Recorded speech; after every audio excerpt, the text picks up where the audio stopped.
nesse período natalino, em que nós começamos as reflexões de mudança.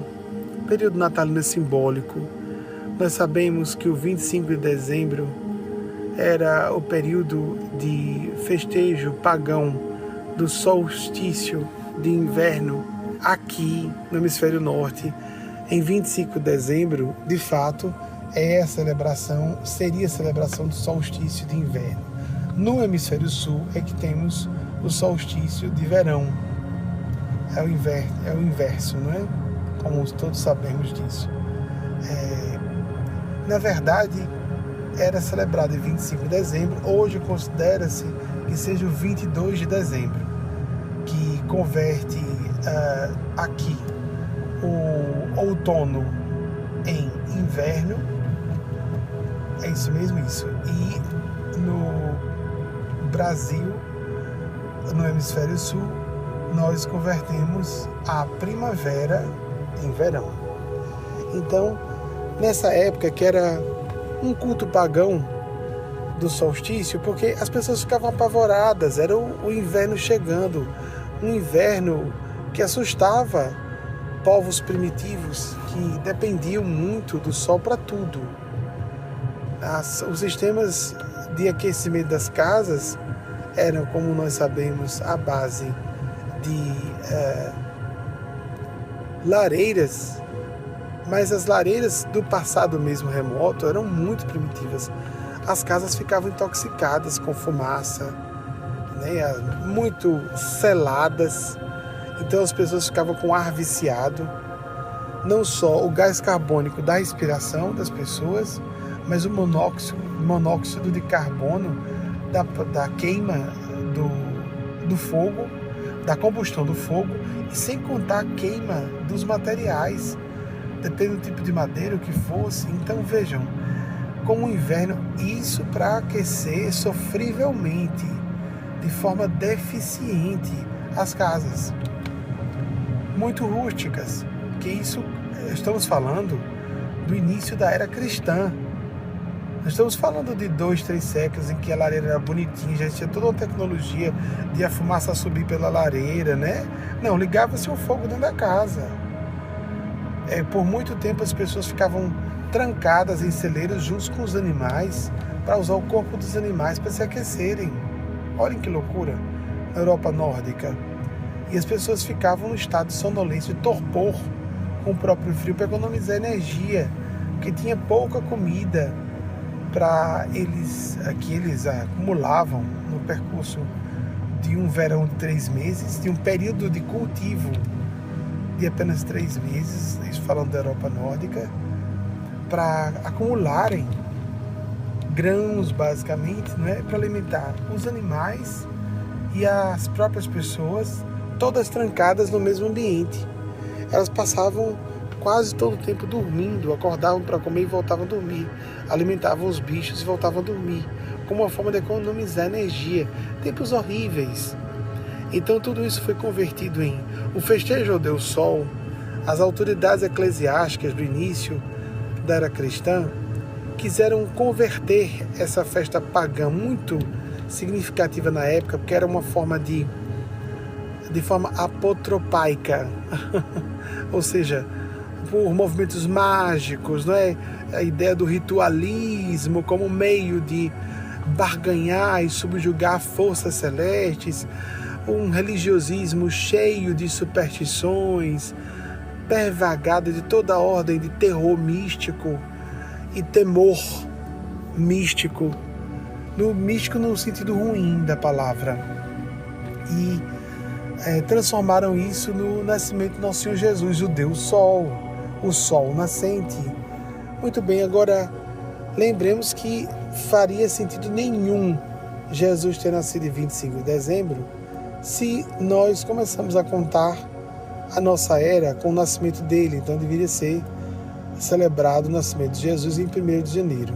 No final das contas, ficou muito positivo para todos nós, ficou muito, como nós poderíamos dizer, ficou interessante que façamos a celebração do Natal em 25 de dezembro, que nós temos uma semana para fazer reflexões até o Réveillon propriamente. A celebração do Natal acontecer uma semana antes nos propicia a reflexões de conteúdo espiritual e, ao mesmo tempo, nós podemos lembrar, no meio desses festejos, de filtrar um pouco os abusos com um tal de Papai Noel. Tudo bem que Papai Noel lembra a figura do velhinho das barbas brancas, muito bondoso, que é uma figura arquetípica, mais para estereotipada, na minha opinião, de Deus Pai, um Deus bondoso. Tem uma figura de São Nicolau que deu origem a um bispo católico de tempos remotos da Europa nórdica, que se sacrificava para alimentar uma população. Ninguém tinha coragem de levar comida, né? Ou seja, a população ficava sem víveres e, para ser suprida, alguém tinha que levar. E ele treinou com um saco gigante de alimentos para levar para aquela população isolada.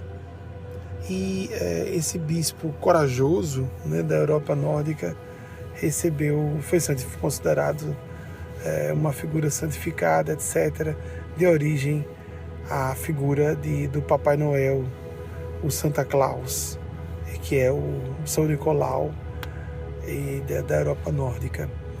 Mas ele é muito semelhante a duas publicações. Uma defende Papai Noel nesse aspecto, digo publicações psicografadas no Salto Quântico.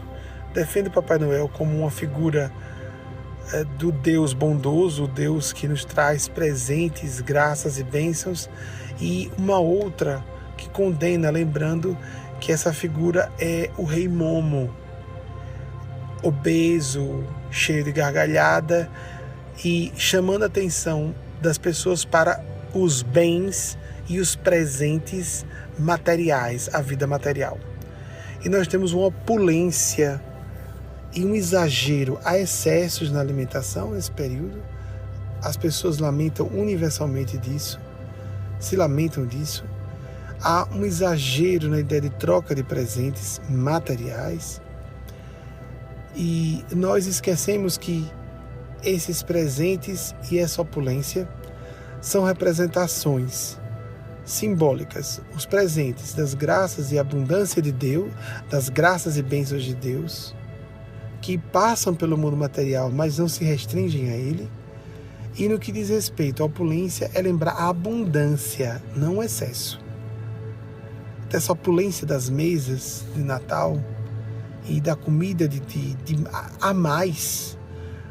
Há autores que comentam que as pessoas terem engordado 2 quilos a cada ano.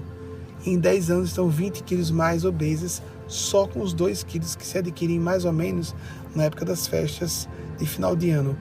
Porque as pessoas engordam, aqueles 2 quilos não perdem. No outro ano, mais 2 quilos não perdem. Porque é fácil adquirir, é difícil emagrecer depois. Para não dizer perder, porque o inconsciente fica com pena da gente. Segundo o livro de um autor no passado, ele disse, não, coitadinho, perder nada. O inconsciente só quer ganhar. Então, vamos ganhar sim em saúde, em bom estado físico, estado clínico, e isso envolve necessariamente não estarmos acima de um sobrepeso, o máximo um sobrepeso. A obesidade é uma enfermidade. Posso falar de cátedra na condição de obeso. Obesidade é uma enfermidade que traz um conjunto de outras enfermidades com ela. Ela é geneticamente condicionada, alimentação e atividade física ajudam, mas ela é basicamente condicionada por fatores genéticos. Então que aproveitemos esse período natalino, não em cima de mais do Natal. Vamos começar a fazer programações de virada de ano. É importante nós utilizarmos, eu sei que alguns já me viram falar sobre isso, vamos falar não vou dizer pela última vez, sempre é público novo, sempre achamos que pode ser importante. Sim, de novo, nós vamos fazer nossos planejamentos de virada de ano. Nós sabemos que temos que programar essas mudanças de forma a que tenhamos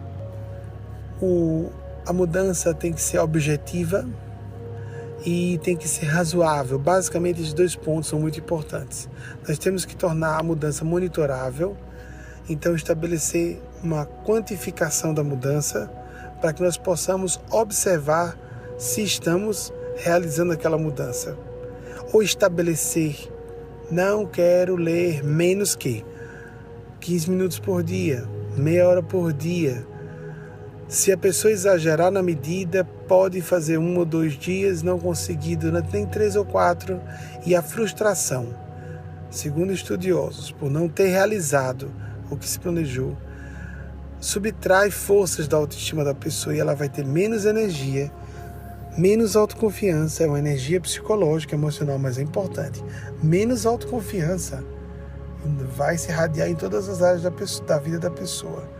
Menos autoconfiança para empreender outras mudanças ou essa mesma mudança que ela tentou fazer. Então, alguém pode dizer, mas mudança de final de ano, e o que tem de mais? É uma convenção, uma data como qualquer outra.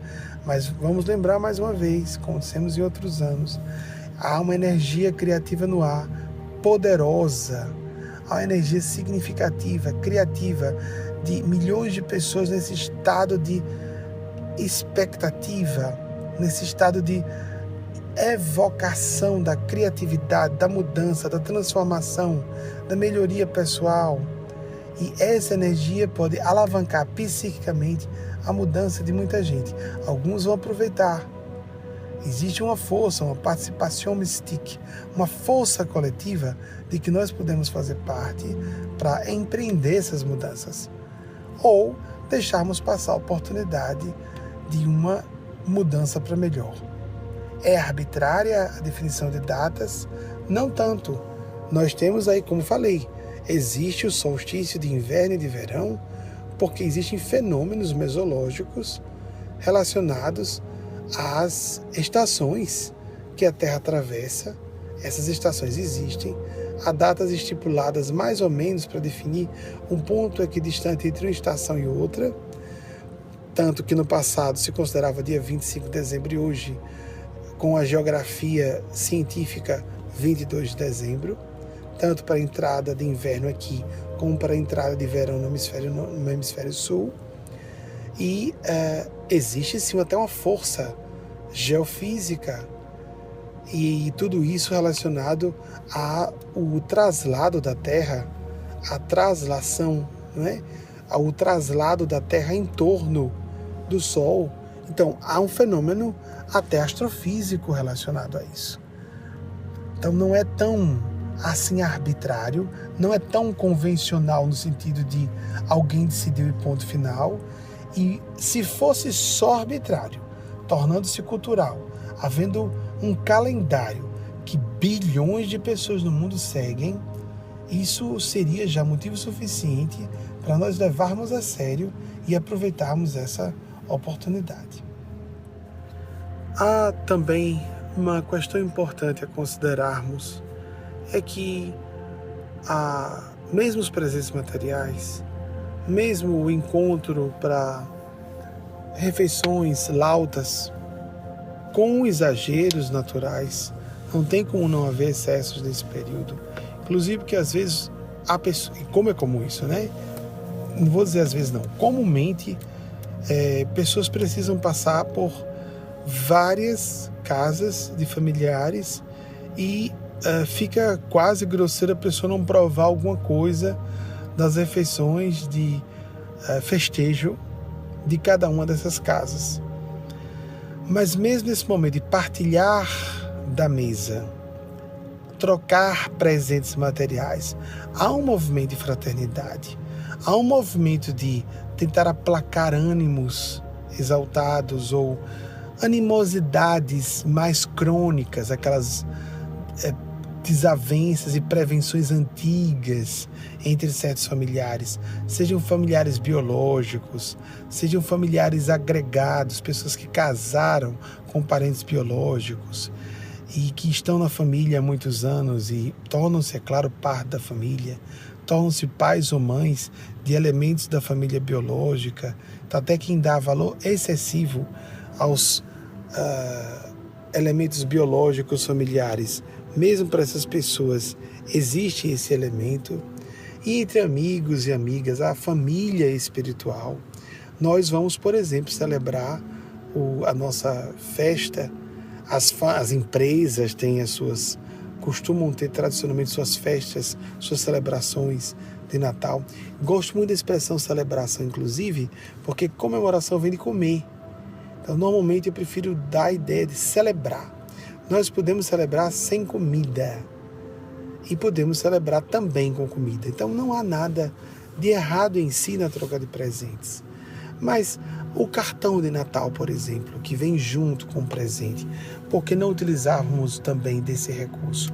Há uma atmosfera mental ou uma psicosfera muito forte relacionada a perdão, a cristandade. Reforçarmos as tradições do Natal relacionadas a nós nos recordarmos do aniversariante que é nosso Senhor Jesus.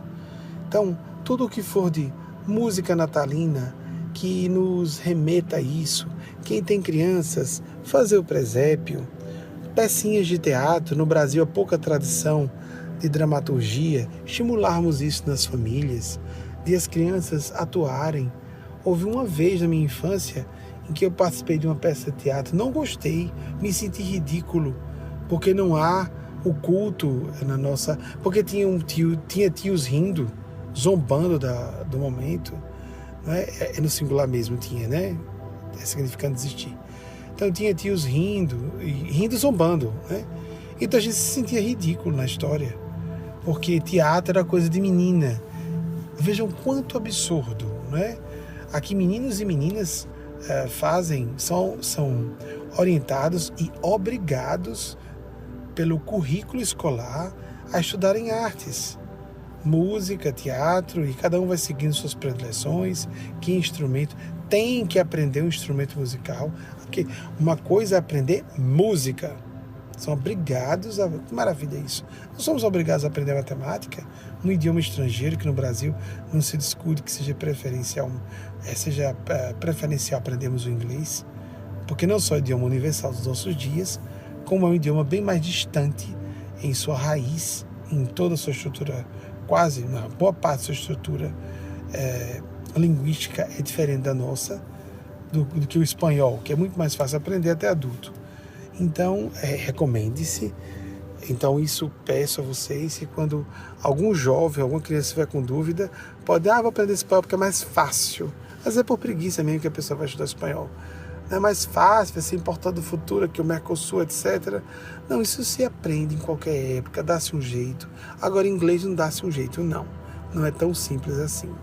Então, que nós façamos os nossos festejos com todo respeito aos que são amantes da língua espanhola, os que trabalham com a língua espanhola, que estudam ou ensinam a língua espanhola, mas é uma língua mais próxima da portuguesa e deve ser tratada com respeito, porque há muitas diferenças, mas é mais fácil, obviamente, aprender espanhol do que aprender o inglês. Então, voltando a quando você vai estudar de fato, não de adivinhar espanhol. Como tem gente que quer adivinhar inglês, é um absurdo total, né? Muita gente que diz que sabe falar inglês, sabe falar quase coisa nenhuma.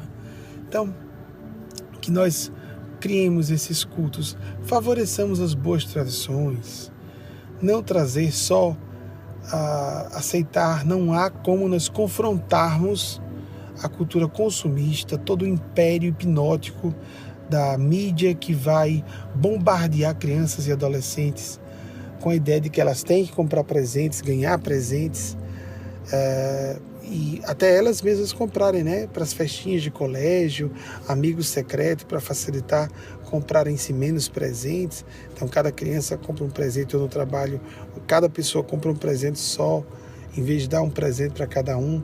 A ideia do amigo secreto foi uma jogada interessante, né, para baratear a vida social nessa tradição dos presentes materiais.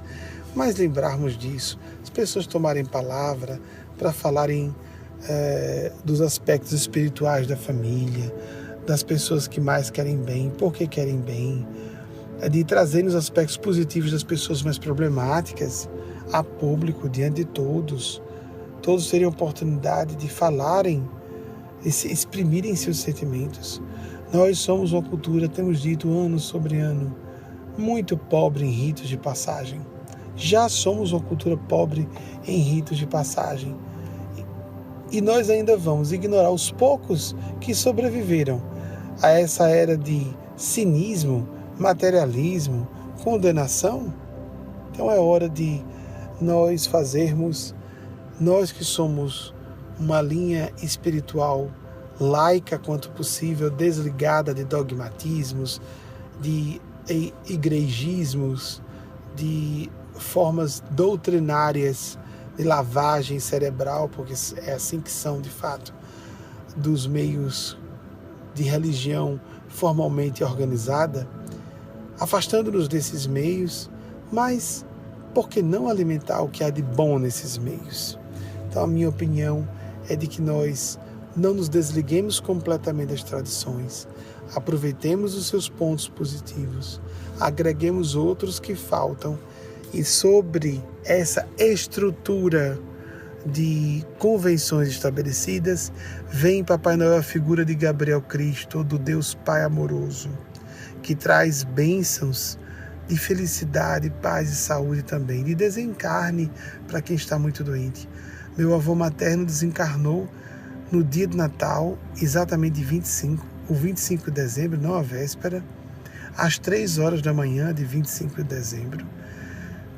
Era o dia que ele achava mais feliz do ano, e ele era ateu, materialista ateu, porque era aos homens instruídos, cultos do passado, havia muito essa coisa, houve uma onda de ateísmo e materialismo. Meu avô participou dessa onda, está havendo outra agora. Há muita gente, mesmo naquela época como hoje, muito instruída, muito culta, que percebe que é um absurdo negar-se a existência de Deus. E meu avô sofreu não acreditar em Deus, sua existência e sua interferência em nossas vidas. E ele morreu no dia do Natal. Ele gostava do Natal como uma festa, como uma festividade social, até religiosa, a questão é que ele não acreditava no conteúdo pregado nos movimentos devocionais, nos rituais, nos métodos relacionados à adoração, etc. É uma libertação presente. Desencarnar é um presente. Para quem está muito doente, ele estava há mais de 2 anos definhando com um câncer que começou no aparelho digestivo. E na época, os meios de frenar a metástase eram paupérrimos. Então ele foi liberado de tanto sofrimento no meio da madrugada, no início do dia, no meio da madrugada de 25 de dezembro de 1979. Isso é um presente de Natal. A gente vê, nossa, que trágico. Minha mãe passou muito tempo com problemas com o Natal. Muita gente tem problema com o Natal, independentemente dessa tragédia estranha, alguém desencarnar exatamente no dia de Natal. Eu já soube de vários casos. Mas outra coisa curiosa, vamos pular esse ponto.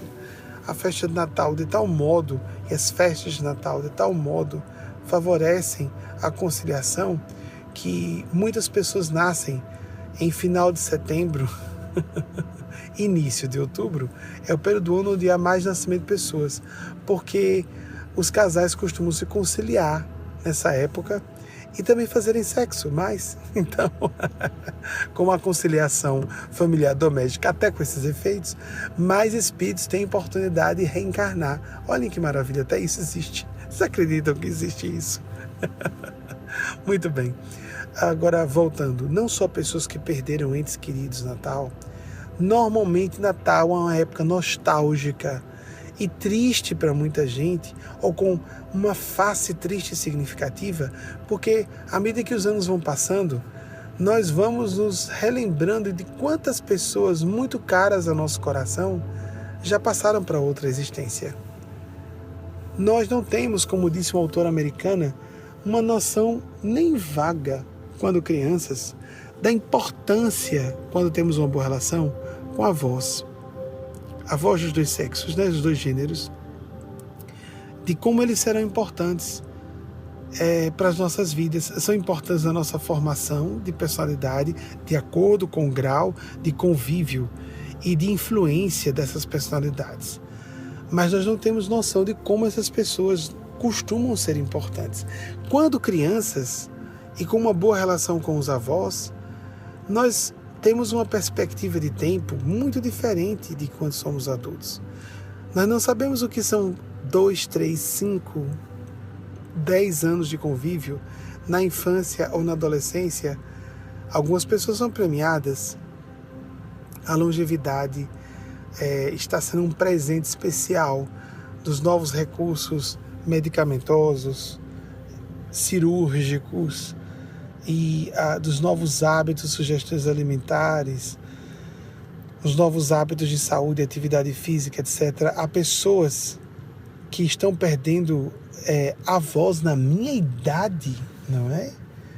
Porque o avô está nonagenário, a avó está nonagenária, e há pessoas com avós nonagenários e desencarnando, portanto, com netos na casa de 30, na casa de 40, na casa de 20 anos. Mas imaginemos pessoas que perderam seus avós na adolescência, mas mesmo que percamos o início da fase adulta. Eu perdi minhas 2 avós do gênero feminino, a avó materna e a paterna,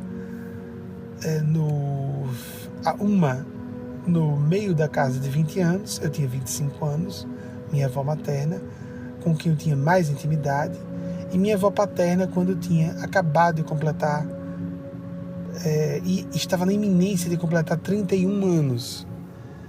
Mas hoje eu percebo, parece que elas morreram no início da minha encarnação. Apesar de eu ter sido um privilegiado para muitas pessoas. Tive a avó materna até os 25 anos e a avó paterna até os 31 anos. Muita gente perde os avós na infância. E quantas pessoas, à medida que os anos vão passando, as pessoas perdem pais, irmãos, amigos, até filhos. Então existe essa face espiritual, porque como uma festa que envolve muito expressão de sentimentos, o convívio feliz com pessoas, há uma proposição disso, inclinação nesse sentido. Um momento de encontro feliz dos corações, em que as pessoas ficam mais sensíveis, mais indulgentes. Tem gente que não vai funcionar para isso de jeito nenhum, vai estar impermeável a essa fraternidade que está no ar, a esse momento de abertura da alma, mas também tem uma parte expressiva dessas pessoas que está vivendo isso sem se dar conta e só vai notar que estava muito coração depois que perdeu os entes queridos, e quando chegar a próxima festa de Natal vai lembrar: eu estava feliz com a presença de tal pessoa e não me dei conta de como aquela pessoa estava me fazendo feliz, e hoje ela faz muita falta, porque nós temos uma desconexão endêmica em nossa cultura, uma esquizoidia universal em relação à desconexão com o nosso campo emocional, o campo dos nossos sentimentos. Há pessoas que precisam se embriagar, doparem-se para abrirem seus corações. Nós precisamos ter mais coragem e sermos mais educados, sob maneira nós que nascemos no gênero masculino, biologicamente falando, que de toda forma somos oprimidos no campo dos sentimentos. Homens, aquela conversa de que homem não chora, as próprias mães dizem isso para meninos, para crianças. Homem não chora, se levante para cair de novo. Não se fala isso para meninas. A mãe corre para pegar a pobrezinha da criancinha, menininha que caiu, minha princesinha, meu bebelô, minha frágilzinha, indefesa, filhinha. Há críticas muito fortes das feministas modernas sobre isso, e de fato por que a menininha precisa de tantos cuidados, pobrezinha de minha filha, e o menininho cai, precisa de uma assistência, está ferido e a mãe ignora, e até a mãe, não é o pai não, a mãe. Então nós temos que condenar essas atitudes em nós próprios e corrigir. Há inclusive um movimento fortíssimo que surgiu recentemente de estimular que os homens revelem seus sentimentos para diminuir o índice de suicídio masculino, porque os homens não se permitem revelar seus sentimentos, porque foram a vida inteira condicionados a entender que sentimento não é coisa de homem e que, portanto, eles têm que enterrar, eliminar, como se fosse possível isso. Jung falava que todas as peças do inconsciente estão vivas. Não há partes da psique mortas. Nós podemos ter a ilusão de que está morta. Jogamos para o inconsciente. Eugênia Spazia fala muito sobre isso. As partes da nossa mente que parecem que estão mortas, como estão vivas, é como se nós sentíssemos o cheiro do cadáver. O cadáver está vivo, é um zumbi no inconsciente. Apodrece e não morre. Então, é por isso que essas pessoas se desesperam. É por isso que pode acontecer de alguns deles chegarem ao colapso total de suas mentes, de suas almas, e se entregarem ao gesto supremo de desespero de um suicídio, com consequências muito trágicas no além-morte, quer a pessoa acredite ou não, para ela própria e também com implicações desastrosas para os seus entes queridos, que vão ter aquela marca para sempre de um ente querido que cometeu suicídio, de culpa, de raiva, de mágoa, etc, etc. Então, o Natal, o período natalino é para refletirmos sobre tudo isso. Estamos dando a devida atenção às nossas crianças? Se os nossos velhinhos amados vão desencarnar e vamos sentir saudade deles, as nossas crianças vão deixar de ser crianças a qualquer hora. Se alguém pode ter filhos, pode ter netos, alguém pode ter avós entre 5, 15 ou até 25, 35, 40 anos, ótimo. Mas uma coisa é certa, a infância termina muito rápido. Aí isso é mais seguro. Nós podemos ter avós por um tempo indefinido, de acordo com a saúde, a longevidade deles e a distância de idade entre nós e os nossos avós, que varia enormemente, porque tem 2 gerações aí, não é?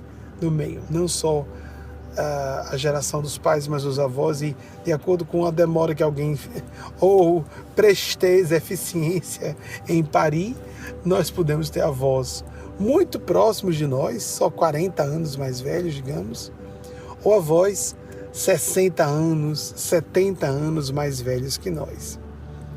Esses provavelmente conviverão menos conosco. Meu avô paterno, que me marcou muito, era 68 anos mais velho que eu, quase 70 anos mais velho.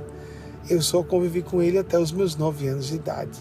Pouco, porque nesse período ainda passei 1 ano e meio fora de Sergipe, enquanto meu pai terminava o seu curso mestrado e defendeu sua dissertação para voltarmos a Aracaju. Ainda tive essa perda de 1 ano e meio, num período já difícil de guardarmos memórias e num período muito curto de infância. Mas a infância sempre é curta. Rapidamente a infância se converte em pré-adolescência e a pré-adolescência, adolescência, e nós vamos logo ter saudades das criancinhas que se transformaram em pessoas com opiniões fortes, interesses muitas vezes bem diferentes dos nossos, e nós ficamos a nos lembrar e dizer: eu era feliz e não sabia. Quando amadurecemos e quando tomamos uma ótica espiritual justa, nós vamos ficando cada vez mais felizes. Podemos estar menos empolgados, menos entusiasmados numa festa de Natal, porque nós já temos felicidade fraterna, troca de sentimentos o ano todo. Então fica muito mais fácil nós não nos empolgarmos tanto com o Natal, porque há pessoas que realmente concentram todo momento de ser fraterno, caridoso e amoroso no Natal. E nós podemos ter o ano inteiro para viver isso. Então, assim como a ideia de fim de semana e semana desaparece para pessoas muito amadurecidas no campo profissional vocacional, porque elas não se sentem torturadas no trabalho e não se sentem premiadas no lazer, então fim de semana e semana se diluem, o happy hour perde força para pessoas espiritualmente maduras, em muitos sentidos, a mesma coisa acontece, em muitos sentidos, a mesma coisa acontece em relação a festejos de fim de ano. Esses festejos perdem força se uma pessoa durante todo o ano está preocupada em ser solidária, está preocupada em viver seus sentimentos com familiares, está preocupada em observar os sentimentos das pessoas amadas, em desfrutar da melhor forma possível, curtir a infância dos seus filhos, dos seus netos, porque essa infância passa rápido, essa adolescência, que a gente se aborrece tanto com adolescentes, também vai passar. A pessoa vai se lembrar com saudade dos momentos de estresse com o filho pré-adolescente ou adolescente, porque depois o filho adolescente fica adulto, vai morar em outra cidade, vai morar em outro país, ou mora na mesma cidade e está tão distante emocionalmente dos pais, que é como se morasse em outro planeta. E nós vamos lembrar com saudade do tempo em que o filho se dava ao trabalho de brigar conosco, porque é uma forma de dar atenção, é uma forma de se importar conosco. Então prestemos atenção a tudo isso. Nós muitas vezes nos lamentamos do que tem muito valor espiritual e moral. Nós muitas vezes nos entristecemos com aquilo que é um prêmio, um presente disfarçado, prêmio-presente disfarçados de Deus. E vamos nos desfocar do passado. Estou chamando a atenção disso, trazendo a experiência de quem viu seus filhos ficarem adolescentes e adultos, assistiu seus avós estarem muito presentes e hoje ausentes, ou termos a certeza de que meu filho amado é um neto tão querido, que maravilha, que alegria viver até o fim da minha vida com essa criança especial, e a criança morrer e um avô e uma avó, não só um pai e uma mãe, enterrarem filhos e netos. Quando eu trago essas experiências, não é para que os nostálgicos, pois é, eu estou nessa daí, e vamos só viver aquele horror da lamúria, a viciação do apego ao passado. A solução não está no passado, está no presente bem aplicado para um favorecimento não só do bem-estar hoje, mas de um nível de satisfação maior ainda para o futuro. Vamos então, ao dizer que há pessoas que se lamentam de não aproveitarem a infância de suas crianças, eu não estou só fazendo os que têm filhos de adultos. Pois é, passou e pode passar mais. Você pode estar triste com o filho adulto pode morrer no próximo ano. O que eu estou dizendo é, quem tem filhos em qualquer idade, aproveite enquanto tem seus filhos, porque não significa que por ser filho, o filho vai nos enterrar, entre aspas. Podemos enterrar filhos. Podemos acompanhar, viver a tragédia inominável, muitas vezes o máximo presente que Deus pode conceder a alguém, uma condecoração, porque revela que a divina providência confia na estrutura psicológica e moral dessa pessoa para processar esse luto inominável. Vamos aproveitar o que temos hoje, os avós que estão vivos, os filhos que estão vivos, os pais que estão vivos, filhos e filhas, mães, avós, dos dois gêneros, amigos, amigas. Nós nunca sabemos quando alguém estará em nossas vidas, seja porque a pessoa está viva ou no corpo físico ou desencarnou, seja porque nós desencarnamos e perderemos contato com todos de uma vez só. Somos nós um dia que desencarnaremos e perderemos contato com todo um grupo gigante de familiares e amigos de uma vez só. Nos encontraremos com outros tantos do outro lado, mas perderemos contato com muitos afetos. Vamos para outra dimensão de compromissos, não só de existência, no sentido de estar existindo em outra faixa de consciência, mas de compromissos, de ocupações. Nós podemos visitar periodicamente sem aquela alegria da permuta. Fala com a pessoa, vê a pessoa e a pessoa não responde. Porque mesmo o médium, às vezes o máximo que acontece em algumas situações, mesmo para médios ostensivos, tô lembrando agora de vovó, que engraçado, não sei por que eu tô lembrando, e a pessoa nem se dá conta que a avó tá ali chorando triste porque queria dar um abraço, não pode. Vejam só. Então, aproveitar o presente, porque nunca se sabe quando estaremos encarnados, nós, as pessoas que amamos, ou teremos oportunidade de estar convivendo com elas, porque há mortes de relacionamentos, há mortes de casamentos imprevisíveis, há mortes de amizades também completamente. Muitas vezes nós juramos que estamos vendo um casamento morrendo e ele renasce. E as pessoas se alimentam daquele conflitozinho que para elas é gostoso, pré-consciente, inconsciente ou muitas vezes conscientemente, porque as sombras estão casadas, abraçadas e cravadas uma à outra. E nós vemos muitas vezes amizades que parecem para a vida toda e um belo dia, pá, por qualquer razão,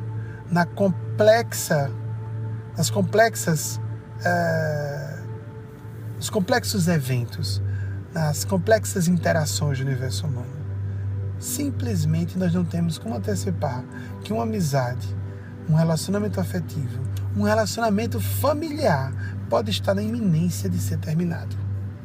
Mesmo entre filhos e pais. Nós nunca sabemos quando perderemos para sempre. Não é maravilhoso? Alguém pode dizer, nada pior do que perder um filho. E que tal perder um filho no sentido de perceber que ele é mau caráter, ou que ele perdeu o amor por nós, ou o respeito por nós, e vivermos com essa dor permanente de anos sucessivos? Para algumas pessoas isso pode ser extremamente e muito mais doloroso do que a morte física de uma pessoa, porque a gente pode idealizar. Perdi o meu marido na viuvez, por exemplo. Perdi aquela imagem do marido ideal, etc. E se começarem a acontecer uma série de decepções e nós perdemos toda admiração e respeito pela pessoa.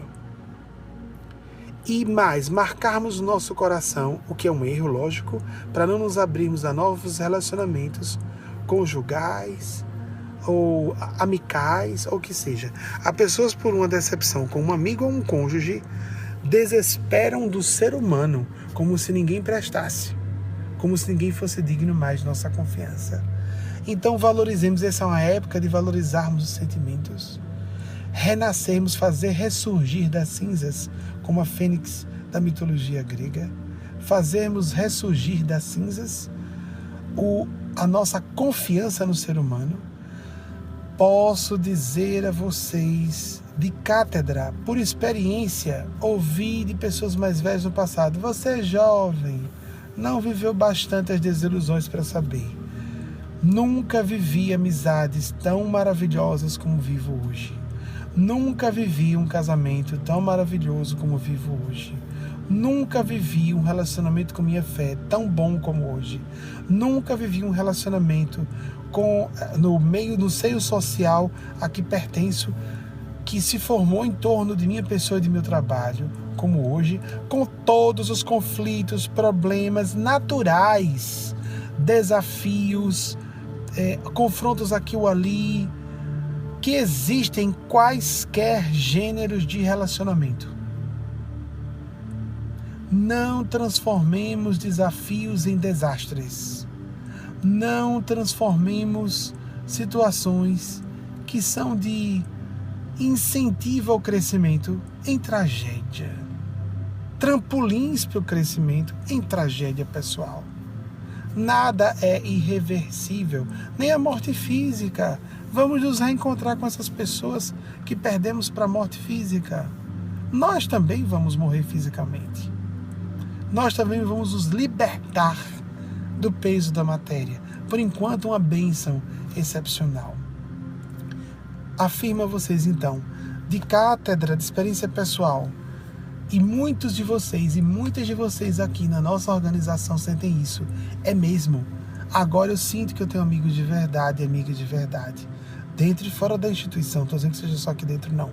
Claro que se as pessoas têm valores e interesses parecidos, a possibilidade de um relacionamento sólido, profundo, de trocas, a probabilidade de que haja um relacionamento mais satisfatório é muito maior, essa probabilidade. Mas eu quero dizer de uma perspectiva nova de vida. Muitas de vocês têm a mesma opinião que eu, já. E eu estimulo os mais jovens ou os mais velhos. Vamos fazer renascer os nossos sentimentos. A nossa confiança no bem, na humanidade, em Deus, principalmente se começamos a sentir um desfalecimento, um desvanecimento, uma perda de consistência da nossa fé no ser humano, na espiritualidade em Deus. Período natalino é período de reconstrução do que parece destruído. Pode estar destruído, reconstruamos. Pode estar morto, espiritual e psiquicamente podemos fazer renascer. Até o que morre fisicamente renasce. Renasce o espírito em novo corpo. Renasce o próprio espírito, não um novo corpo, mas fora do corpo ele acorda muito mais lúcido. Se quisesse, estivesse preparando enquanto está encarnado para isso. Então é um período de nós investirmos no nosso melhor e no melhor das pessoas. De investirmos e de termos o referencial para o restante do ano, com o Natal e as festas natalinas e as festas de final de ano, temos o referencial desse padrão de alegria para tentarmos viver isso um pouco no restante do ano e não só naqueles momentos de pico. Para sairmos dessa ideia da pessoa que só faz caridade uma vez no ano é válida, tem merecimento, a quem condene.